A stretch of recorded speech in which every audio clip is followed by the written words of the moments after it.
میں اپنے نبی کے کوچے میں چلتا ہی گیا آگے چلیے۔ اماں حلیمہ نے نبی کریم صلی اللہ علیہ وسلم کا یہ واقعہ دیکھا۔ نبی کریم کے رضائی باپ پریشان ہو گئے۔ انہوں نے کہا یہ کوئی غیر معمولی قسم کا واقعہ، شکر ہے اللہ نے قتل سے بچا دیا۔ بچوں نے تو آ کے یہی اطلاع دی تھی کہ قتل ہو گئے ہیں۔ اچھا، یہاں پہ جب اماں حلیمہ نبی کریم صلی اللہ علیہ وسلم کو جناب آمنہ کے پاس لے کر چلنے لگی ہے نا، اس سے قبل امام ابن کثیر نے اور سیرت کی کتابوں میں بڑی لمبی چوڑی تفصیلات موجود ہیں، جن کو مختصر آپ کے سامنے رکھتا ہوں کیونکہ ان میں سے اکثر روایات ضعیف ہیں اور بعض صحیح ہیں۔ وہ یہ ہیں کہ نبی کریم صلی اللہ علیہ وسلم جب بچے تھے نا، ابھی اماں حلیمہ کے پاس بنو سعد میں، تو نبی کریم صلی اللہ علیہ وسلم پنگوڑے میں بیٹھے ہوئے اپنی انگلی کو بچے جیسے اٹھاتے ہیں، کھیل رہے ہوتے تھے، تو جہاں جہاں انگلی کرتے تھے چاند وہاں چلے جاتا تھا۔ یہ حدیث حسن درجے کی، بعد نے ضعیف کا ہے، لیکن یہ سب سے مضبوط ہے۔ باقی جتنے واقعات ہیں بچپن کے، عباس جو چچا عباس نے واقعہ بیان کیا کہ میں نے اپنی آنکھوں سے نبی کریم صلی اللہ علیہ وسلم کو چاند سے کھیلتے ہوئے دیکھا ہے، اور میں نے اپنی آنکھوں سے دیکھا ہے کہ نبی کریم بچے ہوتے تھے ان کے اوپر بادل ہوتا تھا۔ یہ روایت اس میں ضعف موجود ہے، اور اس کے اندر بعض ایسی باتیں ہیں جس کی وجہ سے محدثین نے اس کو ضعیف کہا ہے۔ ان میں سے ایک دلیل یہ ہے کہ عباس خود 2 سال کے تھے جب نبی کریم پیدا ہوئے، تو 4 سال 6 سال کا بچہ 2 سال کے بچے کے ساتھ یہ روایت بیان کر رہا، سند متصل نہیں ہے وغیرہ۔ لیکن مختصر بات یہ جو حسن درجے کی حدیث ہے، ہاں بنو سعد کے اندر جو برکتیں تھی، خیر تھی، وہ آپ کے سامنے ساری رکھی کہ نبی کریم صلی اللہ علیہ وسلم کے آ جانے کے بعد اماں حلیمہ کے گھر میں دودھ کے اندر بکریوں میں ہر چیز میں برکت آئی۔ اور صحیح روایت کے مطابق نبی کریم صلی اللہ علیہ وسلم پنگوڑے میں لیٹے ہوتے تھے تو انگلی جہاں جہاں کرتے تھے چاند انگلی کے مطابق حرکت کیا کرتا تھا۔ بس باقی سب باتیں اس باب کے اندر ضعیف ہیں۔ اماں حلیمہ اس بچے کو لے کے جناب آمنہ کے پاس آئی۔ آمنہ نے کہا ابھی تو منت ترلا کر کے لے کے گئی تھی، جب 2 سال کا تھا رضاعت مکمل ہوئی کہ ہمیں مزید چاہیے، 6 مہینے بعد پھر آ گئی ہو۔ اصرار کیا، سارا واقعہ آپ نے بتلا دیا کہ یہ واقعہ ہوا تھا، تو آپ کی والدہ مسکرانا شروع ہو گئی۔ کہا میرے اس بیٹے کو اللہ دیا نہیں کرے گا، یہ بڑی شان والا ہوگا۔ وہ جو خواب انہوں نے دیکھا تھا صحیح روایات کے مطابق وہ اماں حلیمہ کو دوبارہ بیان کیا، اور اس خواب کے حوالے سے بھی امام ابن کثیر نے بڑی باتیں لکھی ہیں کہ نبی کریم صلی اللہ علیہ وسلم جس وقت پیدا ہوئے کسریٰ کی آگ بجھ گئی، 14 پلر گر گئے وغیرہ وغیرہ۔ یہ باتیں تاریخ میں موجود ہیں، لیکن چونکہ صحیح سند کے ساتھ موجود نہیں ہے اس لیے آپ کے سامنے رکھی۔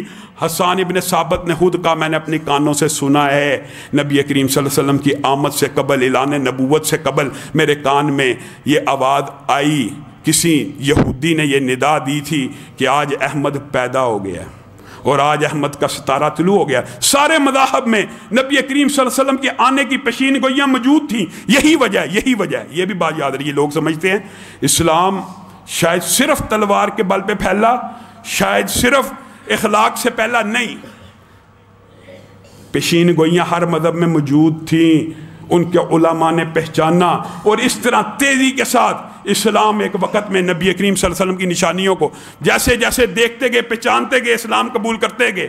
اس حوالے سے بحیرہ راہب کا ایک مشہور واقعہ جو آگے آئے گا انشاءاللہ، اس کا تفصیلی تذکرہ آپ کے سامنے کریں گے۔ اب یہ جو مقام ہے، والدہ حلیمہ والدہ حقیقی آمنہ کے پاس حضرت محمد الرسول اللہ صلی اللہ علیہ وسلم کو لے کے آ رہی ہیں نا، یہ نبی کریم صلی اللہ علیہ وسلم کی تربیت کے اندر ایک پہلا دھچکا اور غم بھی ہے، یہ بھی یاد رکھیں۔ لوگوں نے اس کو جناب آمنہ کی کفالت تک کا ذکر کیا ہے، لیکن اگر آپ غور کریں تو ایک 2.5 سال کا بچہ جس کو ایک عورت نے پالا ہو، انسان ہو یا بچہ ہو، کوئی بھی ہو، آج کل کا بھی، وہ اسی کو اپنی ماں سمجھے گا۔ جس نے 2.5 سال تک پالا ہے وہی ماں، اسی کو ماں کنسیڈر کیا جائے گا۔ تو 2.5 سال کی عمر میں جب امی حلیمہ حضرت محمد رسول اللہ صلی اللہ علیہ وسلم کو ماں آمنہ کے سپرد کر رہی تھیں، تو نبی کریم صلی اللہ علیہ وسلم کا دل یہ چاہتا تھا وہ امی حلیمہ سے علیحدہ نہ ہو، کیونکہ ان کو مائی حلیمہ اس وقت اپنی والدہ نظر آتی تھی، انہوں نے پالا تھا، لیکن والدہ کا خون، حقیقی والدہ کی کشش نبی کریم صلی اللہ علیہ وسلم نے یہ دھچکا کچھ دیر بچپن میں برداشت کیا، لیکن اپنی ماں سے جلد مانوس ہو گیا۔ حقیقی والدہ تو خون کی جو کشش اور تڑپ ہوتی ہے وہ حقیقی ہوتی ہے۔ نبی کریم صلی اللہ علیہ وسلم کو والدہ آمنہ نے بہت خوبصورت انداز میں تربیت کی، اور یہاں بھی نبی کریم صلی اللہ علیہ وسلم کے حسن کے چرچے اور ذکر موجود ہیں، بڑی بڑی لمبی روایات موجود ہیں۔ صرف ایک روایت آپ کے سامنے رکھ کے اپنی بات کو آگے بڑھاؤں گا۔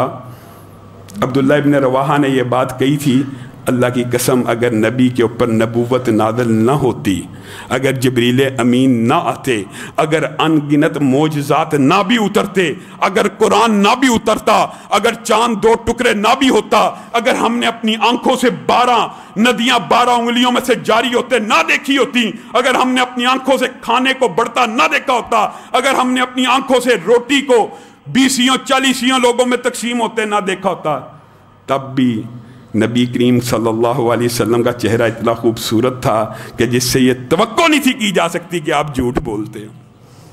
صرف چہرے کے حسن کا عالم یہ ہے۔ انشاءاللہ اس حوالے سے بھی تفصیلات کو بیان کریں گے۔ اب ماں آمنہ اس بچے کو پیار کر رہی ہیں، پال رہی ہیں، پوس رہی ہیں۔ مائی حلیمہ کا جو بچپن کا پیار اور محبت ہے وہ نبی کریم صلی اللہ علیہ وسلم اپنی ماں حقیقی سے لے رہے ہیں۔ ماں 6 برس کی عمر تک، 2.5 سے 6 برس کی عمر تک ماں آمنہ کی کفالت میں رہے، اچھی طرح تربیت کی۔ کہا میں اس کو ننیال لے کے جاتی ہوں، ننیال لے کے مدینہ کی طرف گئیں، مدینہ سے واپس آ رہی ہیں۔ اللہ کو یہی منظور تھا، اللہ کو نبی کی کفالت، نبی کی تربیت جس طرح اللہ کو مطلوب اور مقصود تھی ویسے کرنی تھی۔